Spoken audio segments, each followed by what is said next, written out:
आज हम पढ़ते हैं गोलीय संधारित्र। संधारित्र तीन प्रकार के होते हैं: समांतर प्लेट संधारित्र, गोलीय संधारित्र और बेलनाकार संधारित्र। समांतर प्लेट संधारित्र आपका कंप्लीट है और गोलीय संधारित्र आपका सेकंड टॉपिक है।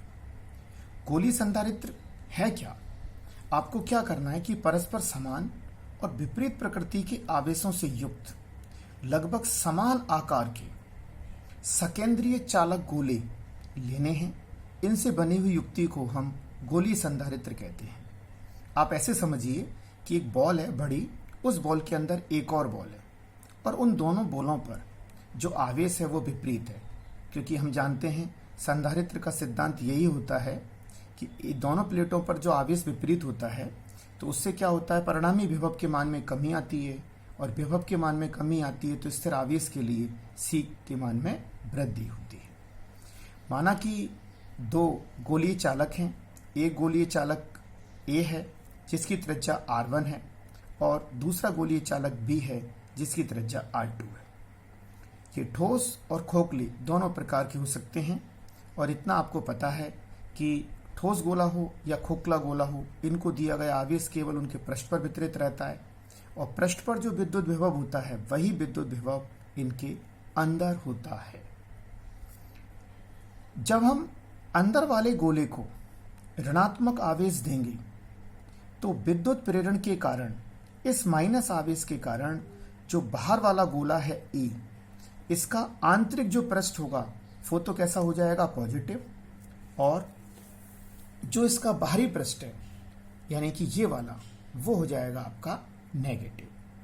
तो जो नेगेटिव आवेश है उसको हमने क्या कर दिया, भूसंपर्कित कर दिया, और ये जो माइनस है और ये जो प्लस है इससे क्या हो, विद्युत विभव के मान में कमी हो रही है, जिससे कि चालक यानी कि गोलीय संधारित्र की धारिता में वृद्धि हो रही है।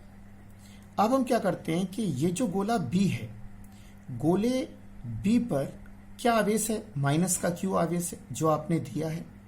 इस माइनस Q आवेश के कारण जो विद्युत विभव होगा वो होगा, आपका सूत्र होता है V is equal to KQ upon R, लेकिन आवेश माइनस है तो ये हो जाएगा माइनस KQ अपॉन R2। तो K का वैल्यू हो गया आपका 1/4 पाई एप्सिलॉन नॉट। अब हम जानते हैं कि जो धातु का खोखला गोला हो या चालक गोला हो उसके अंदर विद्युत विभव वही होगा जो कि उसके पृष्ठ के पर होगा। अब गोले A के कारण, A के आवेश के कारण गोले B पर यानी कि A के अंदर, A के पृष्ठ पर विद्युत विभव क्या होगा, KQ अपॉन R1, और A के कारण यानी कि पूरे अगर गोले हम A को देखें तो इसके अंदर विद्युत विभव क्या होगा, KQ अपॉन R1। तो यानी कि गोले B पर दो विद्युत विभव होंगे, एक तो गोले B के माइनस Q आवेश के कारण तो वो तो होगा KQ upon R2 minus KQ upon R2, और A के कारण होगा वो होगा KQ अपॉन R1। हम दोनों को ऐड कर देंगे तो गोले B पर परिणामी विभव आ जाएगा।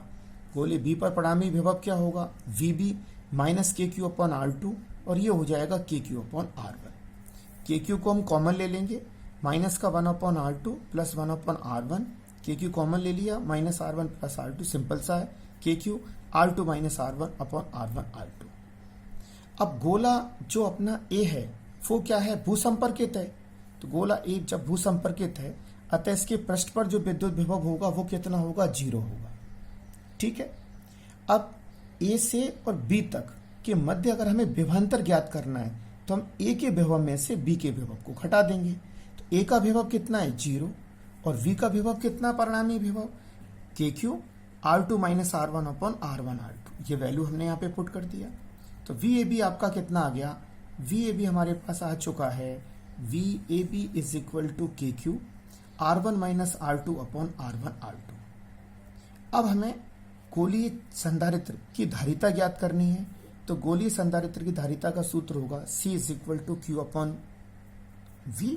V का वैल्यू हमने पुट कर दिया तो Q का Q, V का वैल्यू हमने पुट किया तो KQ R1 minus R2 upon R1 R2, ये ऊपर चला गया अपना, और Q से अपना Q कैंसिल हो गया तो ये हो गया C naught is equal to 4 pi epsilon naught R1 R2 upon R1 minus R2।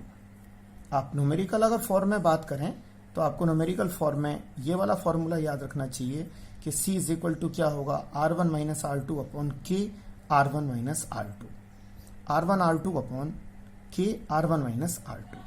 K का जो वैल्यू होगा वो होगा 9 इंटू 10⁹9, वो हम यहाँ पे पुट कर देंगे। तो निर्वात के लिए यदि दोनों के मध्य जो माध्यम है वो निर्वात है, तो उस कंडीशन में गोलीय संधारित्र की जो धारिता होगी वो होगी C0 is equal to 4πε0 R1 R2 upon R1 minus R2। याद रहे, बड़ी त्रिज्या में से छोटी त्रिज्या को माइनस करेंगे तो फॉर्मूले में आप कभी मिस्टेक नहीं करोगे। 4πε0 R1 R2 अपॉन R1 यानी कि बड़ी त्रिज्या में से हम छोटी त्रिज्या को माइनस करेंगे R1 माइनस R2। अगर हम परावैद्युत माध्यम की बात करें तो Cm is equal to C0 epsilon R होगा, 4πε0 R1 R2 R1 minus R2 और एप्सिलॉन R से मल्टीप्लाई कर देंगे। और अब हमें गोलीय संधारित्र की धारिता को बढ़ाना है, तो बढ़ाने के लिए R1 और R2 ये मान यानी कि कम होना चाहिए। तो हम R1 का मान यदि R2 के बराबर लें तो ये लगभग बराबर के होने चाहिए। तो उस केस में क्या हो, गोलीय संधारित्र की धारिता बहुत ज़्यादा होगी। ये तो है ना इम्पॉसिबल है, लेकिन हम ये कह सकते हैं कि गोलीय संधारित्र धारिता का मान उस कंडीशन में बहुत ज़्यादा हो जाएगा। और R1 का वैल्यू यदि हम R ले लें और R2 का वैल्यू इनफाइनाइट ले लें तो उस कंडीशन में एक गोलीय संधारित्र की जो धारिता है विलगुत गोलीय चालक की धारिता के बराबर होगी, C0 is equal to 4πε0 R। गोलीय संधारित्र की धारिता किन किन बातों पर डिपेंड करती है, तो देखिए आप, दोनों गोलों की त्रिज्याओं पर डिपेंड करती है, दोनों गोलों की त्रिज्याओं के अंतर पर डिपेंड करती है, माध्यम पर डिपेंड करती है, 4πε0 एप्सिलॉन R। तो गोलीय संधारित्र की धारिता का सूत्र क्या है, एक बार याद करिए, R1 R2 upon K R1 minus R2, या फिर हम इसको बोल सकते हैं C0 यानी कि निर्वात के लिए 4πε0 R1 R2 अपॉन हम बड़ी त्रिज्या में से छोटी त्रिज्या को माइनस करेंगे। तो बड़ी त्रिज्या किस गोले की है, A की, और छोटी त्रिज्या B गोले की है, तो हम बोलेंगे R1 माइनस R2।